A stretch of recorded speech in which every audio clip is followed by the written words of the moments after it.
Hi everyone, आप सभी का मेरा ब्रेंडेड ब्लॉग चैनल में स्वागत है। और मैं आज आपके लिए नया ब्लॉग लेके आया है। और ये ब्लॉग होगा थोड़ा पानी तक, आप लोग देख के मज़ा ले लो।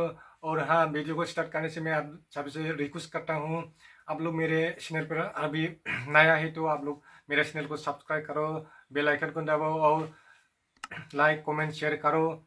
तो फिर हम वीडियो को शुरू करते हैं। और ये वीडियो होगा असम का जो दिवाली हुआ था, उसका दिवाली में जो एटम बम मास्टर निकला उसका होगा उससे। और दो लड़की भी है, आप लोग देख सकते हो, ये साइड में देखो आप लोग। यही है असम का, हमारा असम का दिवाली का एटम बम मास्टर। देख लो, अच्छा से देखो, अच्छा से देखो, देखो देखो इसका मतलब है दम है आपके पास। देखो No, no, no, no.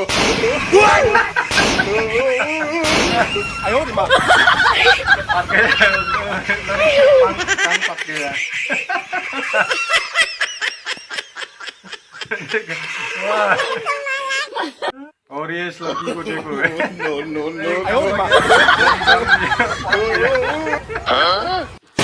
गया।